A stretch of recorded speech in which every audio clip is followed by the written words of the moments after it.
जय जय सीताराम। कटितु नीर पीत पट बांधे, कर सर धनुष बाम बर कांधे। पीत यज्ञ उपबीत सुहाए, नख शिख मंजु महाछ बिछाए। कमर में तरकस और पीताम्बर बांधे हैं, दाहिने हाथों में बाण और बाएं सुंदर कंधों पर धनुष तथा पीले यज्ञोपवीत सुशोभित हैं। नख से लेकर शिखा तक सब अंग सुंदर हैं, उन पर महान शोभा छाई हुई है। देखी लोग सब भये सुखारे, एकटक लोचन चलतन तारे। हर से जनक देखी दो भाई, मुनिपद कमल गहे तब जाई। उन्हें देखकर सब लोग सुखी हुए, नेत्र एकटक हैं और तारे भी पुतलियां भी नहीं चलते। जनक जी दोनों भाइयों को देखकर हर्षित हुए, तब उन्होंने जाकर मुनि के चरण कमल पकड़ लिए। कर बिनती निज कथा सुनाई, रंग यमन सब मुनि ही दिखाई। जहाँ जहाँ जाहि कुंवर बर दो, तह तह चकित चितव सबको। विनती करके अपनी कथा सुनाई और मुनि को सारी रंगभूमि दिखलाई। मुनि के साथ दोनों श्रेष्ठ राजकुमार जहाँ जहाँ जाते हैं वहाँ वहाँ सब कोई आश्चर्यचकित हो देखने लगते हैं। निज निज रुख राम ही सब देखा, को न जान कछु मरम विसेखा। भली रचना मुनि निपसन कहऊ, राजा मोदित महासुख लहऊ। सब ने राम जी को अपनी अपनी ओर ही मुख किए हुए देखा, परंतु इसका कुछ भी विशेष रहस्य कोई नहीं जान सका। मुनि ने राजा से कहा, रंग भूमि की रचना बड़ी सुंदर है। विश्वामित्र जैसे निष्प्रिय विरक्त और ज्ञानी मुनि से रचना की प्रशंसा सुनकर राजा प्रसन्न हुए और उन्हें बड़ा सुख मिला। सब मंचन ते मंचु एक सुंदर विशद विशाल, मुनि समेत दो बंधुतः बैठारे महिपाल। सब मंचों से एक मंच अधिक सुंदर, उज्जवल और विशाल था। स्वयं राजा ने मुनि सहित दोनों भाइयों को उस पर बैठाया। प्रभु ही देखी सब निर्भय हारे, जनुरा के सउदय भय तारे। हसी प्रतीति सबके मन माही, राम चाप तो रब सक नाही। प्रभु को देखकर सब राजा हृदय में ऐसे हार गए, निराश और उत्साहहीन हो गए, जैसे पूर्ण चंद्रमा के उदय होने पर तारे प्रकाशहीन हो जाते हैं। उनके तेज को देखकर सबके मन में ऐसा विश्वास हो गया कि रामचंद्र जी ही धनुष को तोड़ेंगे, इसमें संदेह नहीं। बिनु भंजेहु भव धनुष विशाला, मेलिहि सिय राम उर्माला। अस विचारी गवनहु घर भाई, जसु प्रताप बलु तेज गवाई। इधर उनके रूप को देखकर सबके मन में यह निश्चय हो गया कि शिव जी के विशाल धनुष को जो संभव है न टूट सके, बिना तोड़े भी सीता जी श्री रामचंद्र जी के ही गले में जयमाला डालेंगी, अर्थात दोनों तरह से ही हमारी हार होगी और विजय श्री रामचंद्र जी के हाथ रहेगी। यो सोचकर वे कहने लगे, हे भाई, ऐसा विचार कर यश प्रताप बल और तेज गंवाकर अपने अपने घर चलो। बिहसे अपर धूप सुनिबानी, जे विवेक अंध अभिमानी। तोरे हु धनुष ब्याहु अवगाहा, बिन तोरे को कुंवरी बियाहा। दूसरे राजा जो अविवेक से अंधे हो रहे थे और अभिमानी थे, यह बात सुनकर बहुत हंसे। उन्होंने कहा, धनुष तोड़ने पर भी विवाह होना कठिन है, अर्थात सहज ही में हम जानकी को हाथ से जाने नहीं देंगे। फिर बिना तोड़े तो राजकुमारी ब्याह ही कौन सकता है। एक बार कालो किन हो, सियहित समर जितब हम सो। यह सुनी अवर महिप मुसुकाने, धर्मशील हरि भगत सयाने। काल ही क्यों न हो, एक बार तो सीता के लिए उसे भी हम युद्ध में जीत लेंगे। यह घमंड की बात सुनकर दूसरे राजा जो धर्मात्मा हरिभक्त और सयाने थे मुस्कुराए।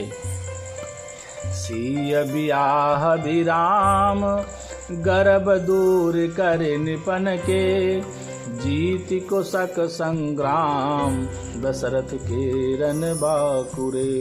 उन्होंने कहा, राजाओं के गर्व दूर करके जो धनुष किसी ने नहीं टूट सकेगा, उसे तोड़कर श्री रामचंद्र जी सीता जी को ब्याहेंगे।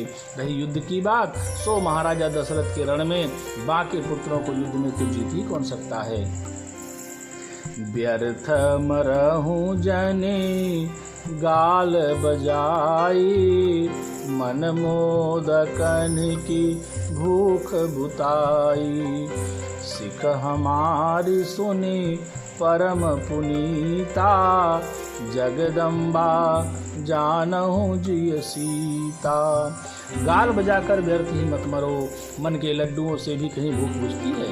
हमारी परम पवित्र निष्कपट सीख को सुनकर सीता जी को अपने जी में साक्षात जगत जननी समझो, उन्हें पत्नी रूप में पाने की आशा एवं लालसा छोड़ दो।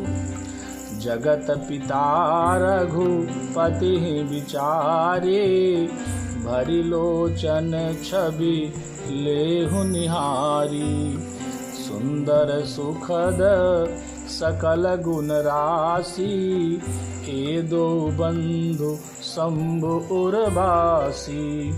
और श्री रघुनाथ जी को जगत का पिता परमेश्वर विचार कर नेत्र भर कर उनकी छवि देख लो, ऐसा अवसर बार बार नहीं मिलेगा।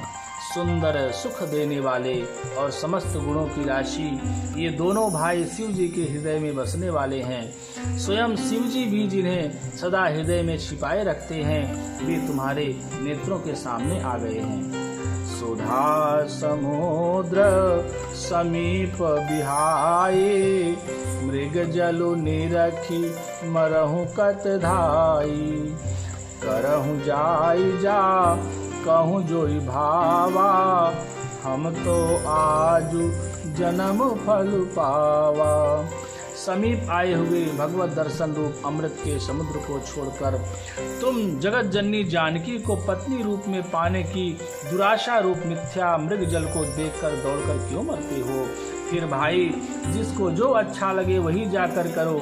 हमने तो श्री रामचंद्र जी के दर्शन करके आज जन्म लेने का फल पा लिया, जीवन और जन्म को सफल कर लिया।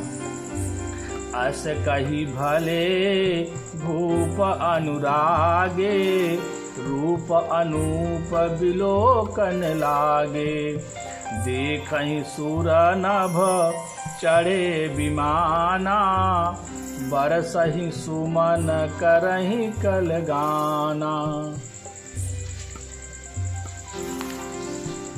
ऐसा कहकर अच्छे राजा प्रेम मग्न होकर श्री राम जी का अनुपम रूप देखने लगे। मनुष्यों की तो बात ही क्या, देवता लोग भी आकाश से विमानों पर चढ़े हुए दर्शन कर रहे हैं और सुंदर गान करते हुए फूल बरसा रहे हैं। जानि सुअवसरु सिय तब, पठई जनक बुलाई, चतुर सखी सुंदर सकल, सादर चली लवाई। तब सुअवसर जानकर जनक जी ने सीता जी को बुला भेजा। सब चतुर और सुंदर सखियां आदर पूर्वक उन्हें लिवा चली। सिय शोभा नहीं जाई बखानी, जगदम्बिका रूप गुण खानी, उपमा सकल मोहि लघु लागी, प्राकृत नारी अंग अनुरागी। रूप और गुणों की खान जगत जननी जानकी जी की शोभा का वर्णन नहीं हो सकता। उनके लिए मुझे काव्य की सब उपमाएं तुच्छ लगती हैं, क्योंकि वे लौकिक स्त्रियों के अंगों से अनुराग रखने वाली हैं, अर्थात वे जगत की स्त्रियों के अंगों को दी जाती हैं। काव्य की उपमाएं सब त्रिगुणात्मक माइक जगत से ली गई हैं। उन्हें भगवान की स्वरूपा शक्ति श्री जानकी जी के अप्राकृतिक चिन्मय अंगों के लिए प्रयुक्त करना, उनका अपमान करना और अपने को उपहासास्पद बनाना है। सिय बरनीय तेई उपमा देई, कु कवि कहाई अजसु को लेई, जौ पट तरिय तीय समसिया, जग यसी जुबती कहाँ कमनिया। सीता जी के वर्णन में उन्हीं उपमाओं को देकर कौन कुकवि कहलाए और अपयश का भागी बने।